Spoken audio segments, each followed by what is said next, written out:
Apologies about the abrupt ending from the last episode. There really wasn't anything else I could have ended it with, because right after that initial fire, I had to go straight into putting the rest of the engine components back together. And that's what I'll be doing today. Now that I know the car can fire up, here's a list of things I need to do so I can get this car to actually drive. Yes, can't wait for that. Exhaust system. It has to be hooked up from the headers all the way down. Cooling system. Yep, it's got to be installed and plumbed up as well. My ghetto intake system. Yeah, that needs a redesign along with installing the intercooler. Clutch slave. Yep, got to connect that. Fuel system. No doubt. Got to fab up something for the throttle cable. Oh. And of course, drive shaft.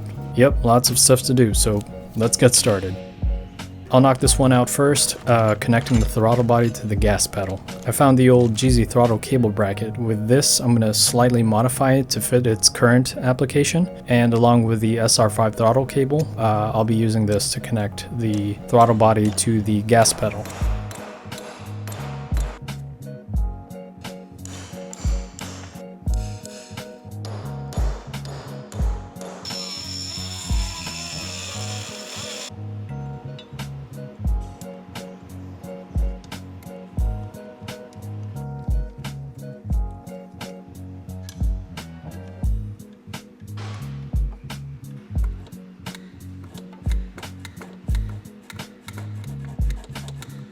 Damn, that's a bad angle. Meh, whatever, it works. Done. Right, before I install the headers, I'd like to plug up or loop the power steering rack. Yeah, unfortunately I wasn't able to retain the power steering pump setup with the GZ. Maybe I can fab up something in the near future, but for now the rack itself, that has to be plugged or looped, because you don't want it to spew out its fluid or, heaven forbid, dry up and lock on you. I started out with hacking up the end fittings from some old power steering lines I found at the shop, and using 2 hose clamps and some high pressure hose lines, not that it matters, I made a temporary loop for the rack. Now, I've heard people just putting bolts to cap it off, but I feel like this is the better solution. But then again, you should just switch to a manual rack if you want to do it right.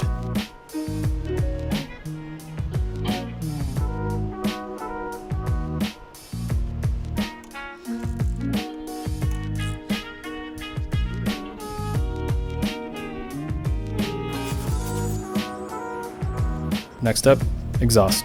A few mud daubers decided to make homes inside the bolt holes for the headers. I'll start off by cleaning them out and chasing the threads.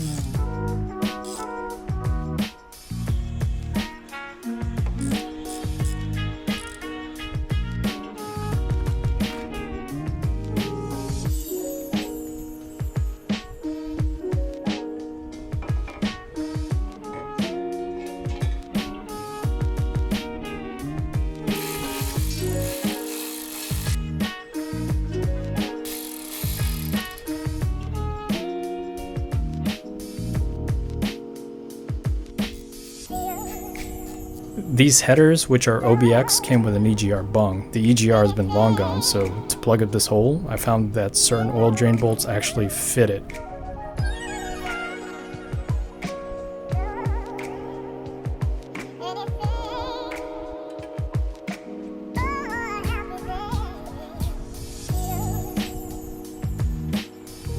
After that, I connected the headers to the rest of the exhaust system.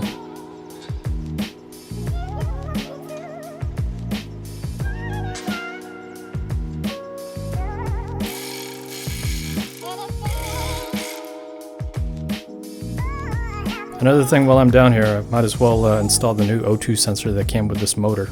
The problem here is that the stock single wire O2 sensor that came with the 4AG is a 2-bolt flange style. The new O2 sensor is your typical Bosch style that has a threaded portion on the sensor itself. My solution is to remove the sensor from the flange and somehow adapt the new O2 sensor to that flange.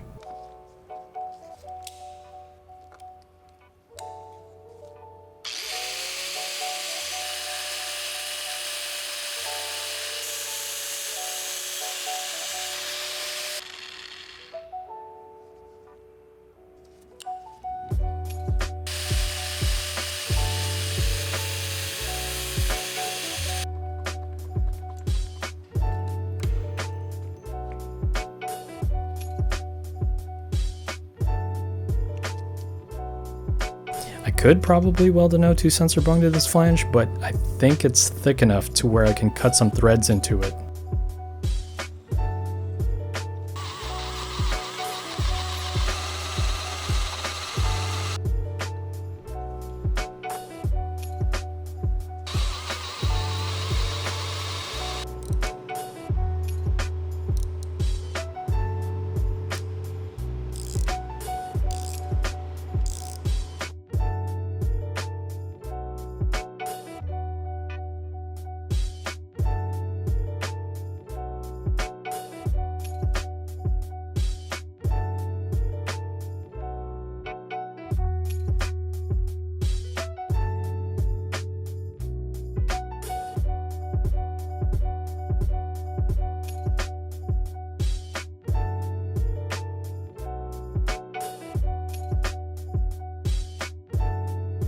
Yeah, that's good. Oh, guess I'll get this too while the car is up.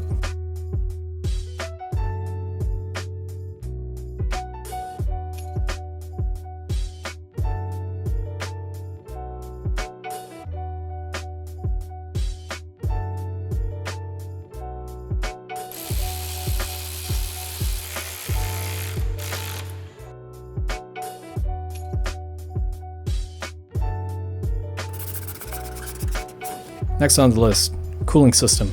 I've always been told that the stock 86 radiator was not sufficient enough to cool the GZ during moderate to harsh conditions. I've never tested that statement before, but I'm not going to start now. So instead, I'll be using this eBay special Civic aluminum radiator that came with this project car. Okay, let's clear the air for a bit. People are always curious to why I just don't buy new parts, or the right parts at that. Instead, I just kind of cobble up shit together and pray it works. Well, people forget that I'm building this car for somebody else, not me. I just volunteered because it was something I always wanted to do. I was given a bunch of parts to put this project together and make it work. I got no budget, I'm not being paid. Clearly, I don't have a timeline. And anything I do buy for the project was earned by selling other parts off of the project. And it's kind of funny because the reason I started making these videos was because I wanted to show the owner a kind of build documentation and to show I'm actually doing something with all the stuff he's given to me. And to make matters even funnier is that the owner is a huge fan of the series, and I feel like he never asks me about the car anymore, and he just asks me about when I'm gonna upload next. Anyways, that's the reason for all the ghetto fab stuff I do. Eventually, when I know everything works the way it should, I will be ironing out all those wrinkles. So for now, enjoy the MacGyverness of all of it, and if you want something more refined and proper, go watch Project Binky. Those guys are gods compared to what I do.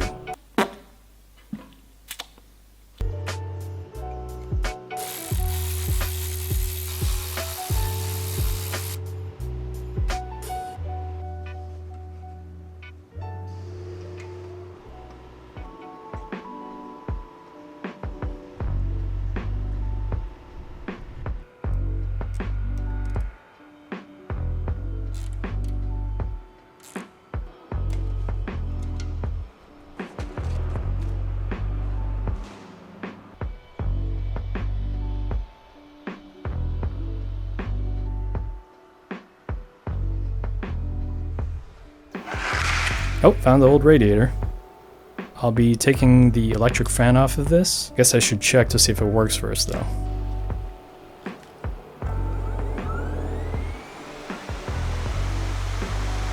Yep, it does.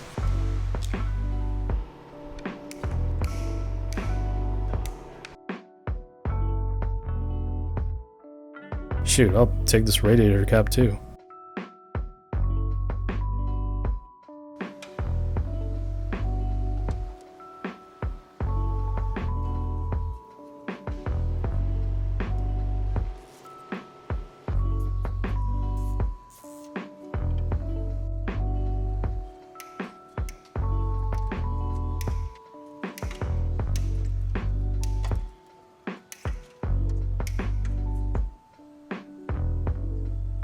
Looks good. Next up, fuel. Through my experiences ever since episode 4 with leaving cars sitting for a long time and having ethanol gas in the system, I know for a fact that this fuel pump is seized by now. I guess before I go through the motions of dropping the gas tank, I'll put some power to the pump and see if I can hear it turn on.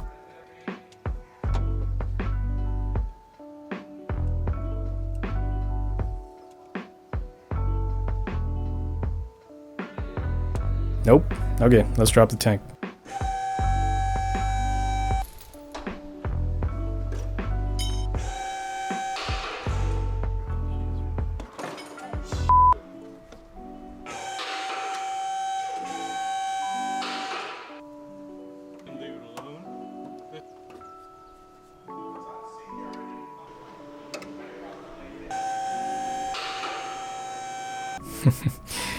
This is for all the people that were telling me that it's bad to submerge zip ties in gasoline because it'll melt and clog up the entire system. These zip ties held up this fuel pump for 2 years, and although it might have absorbed some of the fuels, it looks like it's still holding up. Why didn't it melt? Well, most zip ties are made with nylon. Nylon is highly resistant to gasoline. I'll just double check one more time before I take this thing apart.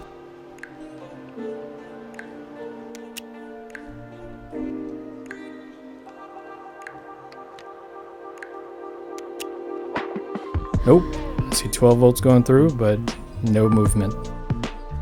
This is, I would say, the 7th time I've opened up and revived a fuel pump, and out of the 7, 2 have failed so far. One was from my white AW. After getting the pump to turn, you can hear right away that it wasn't running right. The second one, coincidentally my other AW, the turbo one, after revival of the pump, it ran fine. And then down the line, I noticed after a while it started having a hard time starting, and it would start to bog after a certain RPM range. Would I recommend doing this? No, not really, unless you're put in a situation where either money is tight or you're in a pinch and need to get things going, both of which I'm currently at. So yeah, don't do it. Just buy a new pump. Save yourself the hassle.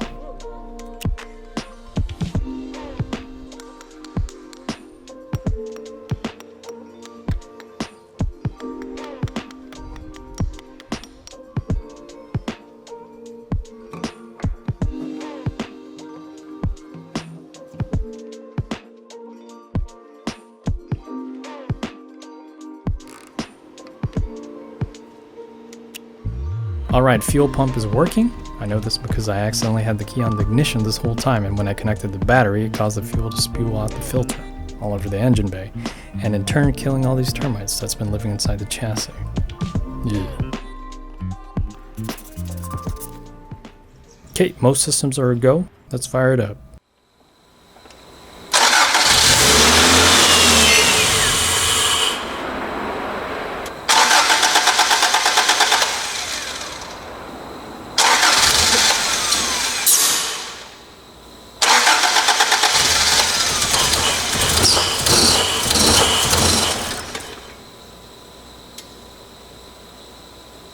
God damn it.